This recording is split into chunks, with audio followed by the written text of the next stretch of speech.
నమస్కారం. TCN news కి స్వాగతం. ముందుగా ముఖ్యాంశాలు. రా కదలిరా సభతో నిండిన చింతలపూడి ఆంతోనీ నగర్. ఏపీ ప్రభుత్వ విధానాలపై మండిపడ్డ మాజీ ముఖ్యమంత్రి చంద్రబాబు. ఆన్లైన్ ఛార్జీలను కూడా త్వరితగతిన పరిష్కరించాలి. స్పందన అధికారులను భీమవరంలో ఆదేశించిన కలెక్టర్ ప్రశాంతి. తెలుగుదేశం శ్రేణులను ఉత్తేజపరుస్తున్న రా కదలిరా సభలు. తణుకులో వెల్లడించిన మాజీ ఎమ్మెల్యే ఆరిమిల్లి. తణుకు సంధ్యాజ్యోతి వృద్ధులకు ఉచితంగా వైద్య సేవలందించిన విష్ణు డెంటల్ కళాశాల విద్యార్థులు. ఆధ్వర్యం వహించిన స్వర్ణ లయన్స్ క్లబ్ సభ్యులు. తణుకు రామకృష్ణ సేవా సమితి భవనంలో అలరించిన అన్నమయ్య సంకీర్తన వైభవం. పాల్గొన్న అన్నమాచార్య ప్రాజెక్ట్ సంగీత విద్వాంసులు. ప్రజా కళాకారుడు డాక్టర్ గరికపాటికి నివాళులర్పించిన తూర్పు విప్పరు ప్రజానాట్య మండలి నాయకులు, సభ్యులు. పెంటపాడు ప్రాథమిక ఆరోగ్య కేంద్రాల్లో ఆరోగ్య సర్వే నిర్వహించిన ప్రభుత్వ వైద్య సిబ్బంది. సూచనలు, సలహాలు ఇచ్చిన అధికారులు. నవరత్నాల ద్వారా ప్రజలకు సంక్షేమాన్ని అందిస్తున్న ముఖ్యమంత్రి జగన్ను మళ్లీ గెలిపించాలి. పాలకోడేరులో విజ్ఞప్తి చేసిన ఎమ్మెల్సీ శ్రీనివాస్. మహిళల ఆర్థిక అభివృద్ధికి ఆసరానిస్తున్న ముఖ్యమంత్రి జగన్ సంక్షేమ పథకాలు. తూర్పుపాలెంలో పేర్కొన్న ఆచంట ఎమ్మెల్యే చెరుకువాడ. రక్తహీనత బారిన పడకుండా నులిపురుగుల నివారణకు కృషి చేయాలి. రాజమండ్రిలో అధికారులకు హితవు పలికిన తూర్పుగోదావరి జిల్లా కలెక్టర్ మాధవీలత. ఉమ్మడి తూర్పుగోదావరి జిల్లా సర్పంచుల సంఘం అధ్యక్షురాలు శాంతకుమారిని నిర్బంధించిన అంబాజీపేట పోలీసులు. అన్యాయమన్న సర్పంచులు. ఆంధ్రప్రదేశ్ రాష్ట్రాన్ని ఒక్కొక్క ఇటుకను పేర్చుకుంటూ నిర్మాణం చేసి అభివృద్ధిని చేస్తూ సంపద సృష్టిస్తానని తెలుగుదేశం పార్టీ అధినేత మాజీ ముఖ్యమంత్రి నారా చంద్రబాబు నాయుడు స్పష్టం చేశారు. ఏలూరు జిల్లా చింతలపూడిలో సోమవారం టీడీపీ, జనసేన పార్టీల ఆధ్వర్యంలో జరిగిన రా కదలిరా బహిరంగ సభలో ఆయన పాల్గొని మాట్లాడారు. పోలవరం ప్రాజెక్టుని తమ పార్టీ హయాంలో 72% పనులు పూర్తి చేశామని, ఈ ప్రాజెక్టు అయితే సంపద సృష్టించవచ్చని అన్నారు. బీసీలు తెలుగుదేశం పార్టీకి వెన్నెముకని, వారి కోసం సప్లాన్ తీసుకువచ్చి వారిని మరిన్ని విధాలుగా ఆదుకుంటామని తెలిపారు. భారీ సంఖ్యలో తరలివచ్చిన ప్రజలు చంద్రబాబుకు జేజేలు కొడుతూ నినాదాలిచ్చారు. వచ్చిన జనంతో సభా ప్రాంగణమే కాకుండా పరిసర ప్రాంతాలు కూడా కిక్కిరిశాయి. చింతలపూడి జన ప్రభంజనం అయింది. ఈ సభ చూసిన తర్వాత నిశ్చింతగా చెబుతున్నా, గెలుపు మంది. రాష్ట్రానికి ఇక మంచి రోజులు వస్తాయి. తమిళ యువతంతా తెలుగుదేశం జనసేనాని. ఈ మీటింగ్ చూసి చెప్తున్నాను, ఉమ్మడి పశ్చిమ గోదావరి జిల్లా 2014 రిపీట్ అవుతుంది. ఇటుక పేర్చుకుంటూ మళ్ళీ ఆంధ్రప్రదేశ్ ని నిర్మాణం చేసుకోవాల్సిన బాధ్యత మనందరిపైన ఉంది. మళ్ళీ ఈ రాష్ట్రంలో వెలుగులు నింపుతాం. ఆ శక్తి మనకుంది. దానికి మీ అందరి సహకారం అవసరం అని చెప్పి కూడా మరొకసారి విజ్ఞప్తి చేస్తున్నా. ప్రతి ఒక్కరూ 5 సంవత్సరాల్లో ఎంత నష్టపోయారంటే తిరిగి కోలుకోలేనంత నష్టపోయారు. ఇచ్చేది 10 రూపాయలు, దోచుకునేది ఎంత తమ్ముళ్ళు? ఎంత? 100 రూపాయల. పోలవరం ఆంధ్రప్రదేశ్ రాష్ట్రానికి వరం. బైఫర్కేషన్ యాక్ట్ లో నేనే పెట్టించా. వాళ్ళు కూడా మన్నించి 7 మండలాలు ఆంధ్రప్రదేశ్ రాష్ట్రానికి ఇచ్చారంటే అది తెలుగుదేశం పార్టీ సాధించిన విజయం. ఇది జాతీయ ప్రాజెక్టు. దీన్ని పూర్తి చేయాలని 72% పూర్తి చేశారు. వెస్ట్ గోదావరి జిల్లాలో మీరే సాక్షులు. వారం వారం పోలవరం చేసుకొని సమీక్షలు పెట్టాను. నెలకొక్కసారి పోలవరం వచ్చాను, పరిగెత్తించాను, పనులు ముందుకు తీసేపోయాం. 72% పూర్తి చేసి పట్టసీమ ప్రాజెక్టు 1 సంవత్సరంలో పూర్తి చేసి 120 టీఎంసీ నీళ్లు పట్టిసీమ ద్వారా కృష్ణా డెల్టాకి ఇచ్చిన పార్టీ తెలుగుదేశం పార్టీ అని చెప్పి కూడా నేను మీకు తెలియజేస్తున్నా. ఈ రాష్ట్రానికి స్వర్ణ యుగం వస్తుంది. ప్రతి ఎకరాకు నీళ్లు ఇస్తాం. పోలవరం ద్వారా అన్ని నదులను అనుసంధానం చేసి ప్రతి ఒక్క ఎకరాకు నీళ్లు ఇవ్వాలని నా కళ. నీళ్లు ఇస్తే బంగారు పండించే రైతాంగం ఉన్నారు, సంపద సృష్టించే సృష్టికర్తలు ఉన్నారు. అది జరిగేది. ఇప్పుడు అది పోయింది. నేను హామీ ఇస్తున్నా, తప్పకుండా తెలుగుదేశం పార్టీ వస్తాం, కేంద్ర సహకారం తీసుకుంటాం, పోలవరాన్ని పూర్తి చేసే బాధ్యత తెలుగుదేశం జనసేన తీసుకుంటామని హామీ ఇస్తున్నా. అది సంపద సృష్టించే మార్గం. రైతుకు న్యాయం చేయడం కోసం పామాయిల్ ని ప్రోత్సహిస్తాం, సబ్సిడీలు ఇస్తాం. అక్వా రైతుకు కూడా ఒక యూనిట్కి ₹50 కరెంట్ ఇచ్చి దాన్ని కూడా ప్రోత్సహించే బాధ్యత తెలుగుదేశం పార్టీదని చెప్పి నేను మీకు తెలియజేస్తున్నా. ఈరోజు ఆ రోజు ఎక్కుండే పిల్లలు బాగా చదివిస్తే ప్రపంచాన్ని జయిస్తారని ఐటీకి ప్రాధాన్యత ఇచ్చాం, ఇంజనీరింగ్ కాలేజీలు పెట్టాం, మెడికల్ కాలేజీలు ఇచ్చాం, ఐటీ కంపెనీలు తీసుకొచ్చాం. ఈరోజు నేను గర్వంగా చెప్తున్నా, ప్రపంచంలో ఏ దేశానికి పోయినా మన వాళ్ళు అక్కడ ఉంటారు. మొన్న కష్టం వస్తే 80-90 దేశాల్లో నాకు సపోర్ట్ చేస్తూ నిరసన తెలియజేశారంటే అది తెలుగుదేశం పార్టీ తెలుగు జాతికి ఇచ్చిన వరం. యువతతో నేనుంటా, వాళ్ళని ప్రోత్సహిస్తా.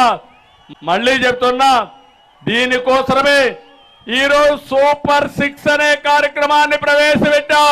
ఈ కార్యక్రమంలో ఇరు పార్టీల జిల్లా అధ్యక్షులు గన్ని వీరాంజనేయులు, కుటికలపూడి గోవిందరావు, మాజీ మంత్రులు మాగంటి బాబు, పీతల సుజాతలు పాల్గొన్నారు. ఆన్లైన్ ద్వారా వస్తున్న స్పందన అర్జీలను కూడా త్వరితగతిన పరిష్కరించాలని సంబంధిత శాఖల అధికారులను జిల్లా కలెక్టర్ పి ప్రశాంతి ఆదేశించారు. పశ్చిమ గోదావరి జిల్లా కేంద్రమైన భీమవరం కలెక్టరేట్లో సోమవారం నిర్వహించిన స్పందన కార్యక్రమంలో ఆమె పాల్గొని మాట్లాడారు. ఈ ఫిర్యాదులను శాఖల వారీగా విభజించి అధికారులకు పంపించడం జరుగుతుందన్నారు. నిర్ణీత గడువులో వీటిని పారదర్శకంగా పరిష్కరించడం జరుగుతుందని వెల్లడించారు.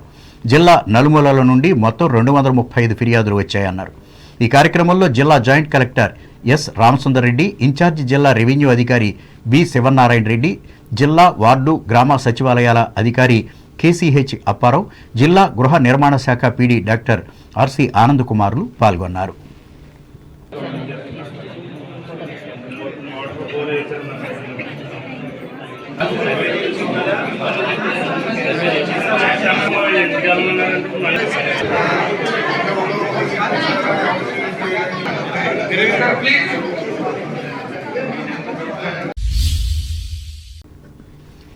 ప్రజా సమస్యలపై తెలుగుదేశం నిర్వహిస్తున్న రా కదలిరా సభలకు తండోపతండాలుగా జనం రావడం ఆనందంగా ఉందని తణుకు మాజీ ఎమ్మెల్యే ఆర్మిల్లి రాధాకృష్ణ తెలిపారు. సోమవారం తన స్వగృహంలో ఏర్పాటు చేసిన విలేకరుల సమావేశంలో ఆయన పాల్గొని మాట్లాడారు. వచ్చే ఎన్నికల్లో విజయానికి సంకేతంగా ఈ సభలు ఉన్నట్లు చెప్పారు. చంద్రబాబు నాయుడు గారు ఈ 4 సంవత్సరాలు 9 నెలలుగాను కూడా ఈ ప్రభుత్వం మీద చేసినటువంటి పోరాటం, అధికారంలో ఉన్న ప్రతిపక్షంలో ఉన్న ప్రజల పక్షాన పోరాడుతూ ముందుకు వెళ్లారు. ఎన్ని అక్రమ కేసులు పెట్టినా చంద్రబాబు నాయుడు గారు కడిగిన ముత్యంలాగా బయటకు వస్తున్నారు.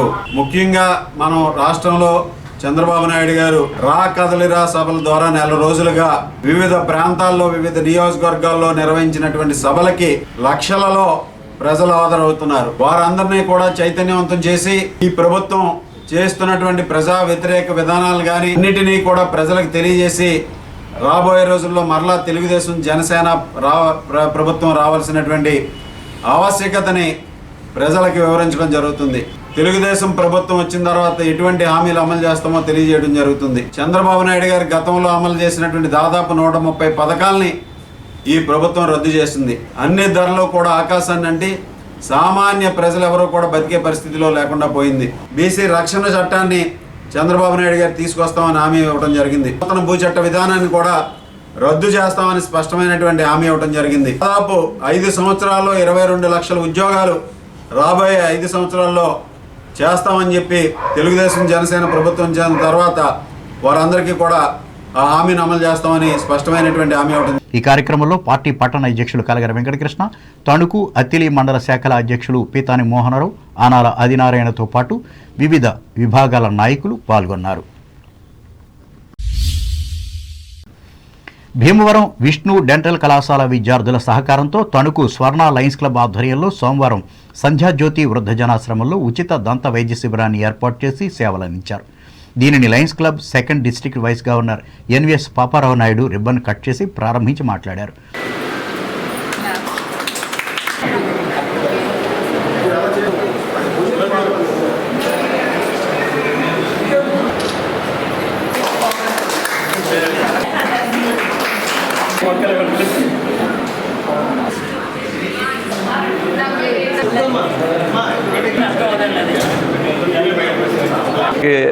సుమారు 36 సంవత్సరాల నుంచి క్రితం స్థాపించి ఈ రోజు వరకు సక్సెస్ఫుల్గా ఇంత విశాలమైన ప్రాంగణంలో ఉన్న ఓల్డేజ్ హోమ్స్ అయితే చాలా తక్కువ ఉంటాయి. మన జిల్లాలో అయితే ఓల్డేజ్ హోమ్స్ చాలా ఉన్నాయి. ప్రత్యేకంగా ఇన్ని వసతులు ఉండి ఇంత సర్వీస్ చేస్తున్న ఓల్డేజ్ హోమ్స్ అయితే అది ఒక సింగిల్ డిజిట్ మీద ఉంటాయి జిల్లాలో. అటువంటి ఓల్డేజ్ హోమ్ని చక్కగా నిర్విరామంగా రన్ చేస్తున్న చిట్టూరి ఫ్యామిలీస్ కూడా మా డిస్ట్రిక్ట్ తరఫున వాళ్ళకి అభినందనలు తెలియజేస్తూ, అలాగే ఇక్కడ ఇచ్చేసిన యంగ్ డాక్టర్స్ కూడా, ఇక్కడున్న పేషెంట్స్ అందరూ కూడా మోర్ దెన్ 70 యావరేజ్లో ఉంటారు. వాళ్ళకి ఏ ఇబ్బందులు ఉన్నా ఏమున్నా మీకు కూడా అది మంచి ఒక ఎక్స్పీరియన్స్ కిందే ఉంటుంది. అలా ఎవ్రీ ఇయర్ కూడా విష్ణు కాలేజ్ కూడా త్రూఅవుట్ లయన్స్ డిస్ట్రిక్ట్లో చాలా క్యాంప్స్ చేస్తున్నారు. ప్రతి క్లబ్కి ఇంచుమించి వాళ్ళు వస్తున్నారు, మంచి సర్వీస్ ఇస్తున్నారు. అలాగే దీనికి కూడా మా వంతు సహాయ సహకారాలు తప్పకుండా ఓల్డేజ్ హోమ్ కూడా నేను కూడా చేస్తాను. అలాగే Palakollu RR lions eye hospital నుంచి కూడా ఏదో ఎక్కడైతే నీడ్ ఉందో దాన్ని బట్టి కూడా మేము సపోర్ట్ చేస్తామని మీకు అన్ని విధాలుగా. క్లబ్ అధ్యక్షురాలు చిట్టూరి సుజాత అధ్యక్షతన జరిగిన ఈ సేవా కార్యక్రమంలో వృద్ధ జనాశ్రమం కార్యదర్శి దేవర్స్ రాధ, క్లబ్ కార్యదర్శి సుంకవల్లి చిరంజీవి కుమారి, కోశాధికారి Burugupalli Venkatrao, senior citizen association అధ్యక్షులు అల్లూరి కరుణాకర్ చౌదరులు పాల్గొన్నారు. తణుకు సద్గురు త్యాగరాజస్వామి ఆరాధనోత్సవ సొసైటీ ఆధ్వర్యంలో రామకృష్ణ సేవా సమితి భవనంలో నిర్వహిస్తున్న సంగీతోత్సవాలు సోమవారం కూడా కొనసాగాయి. ఈ సందర్భంగా తిరుమల తిరుపతి దేవస్థానానికి చెందిన అన్నమాచార్య ప్రాజెక్టు సంగీత విద్వాంసులు K Saraswati, K Shankar, P Pandurangarao, P సురేష్లు నిర్వహించిన అన్నమయ్య సంకీర్తన వైభవం అందరినీ ఆనందపరిచింది. వీరి ఆధ్వర్యంలోనే 6వ తేదీన అన్నమయ్య పద సౌరభం జరుగుతుందని ఉత్సవ సొసైటీ ఉపాధ్యక్షురాలు చిలుకూరి సుజాత చెప్పారు. దానిని కూడా జయప్రదం చేయాలని సంగీత ప్రియులకు విజ్ఞప్తి చేశారు. ఈ కార్యక్రమంలో సొసైటీ కార్యదర్శి భమిడి కమలాదేవి, సభ్యులు జొన్నలగడ్డ రామలక్ష్మి, డాక్టర్ వంకా వసుంధర, ఆరిమిల్లి తులసి, బండారు సునందలు పాల్గొన్నారు.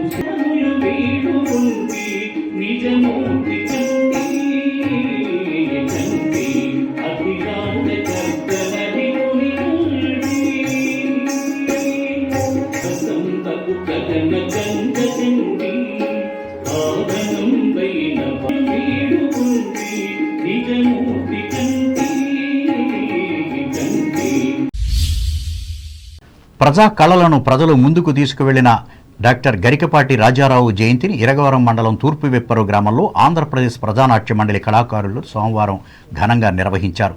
ఇందులో భాగంగా ఆయన చిత్రపటానికి పూలమాలలు వేసి నివాళులర్పించారు.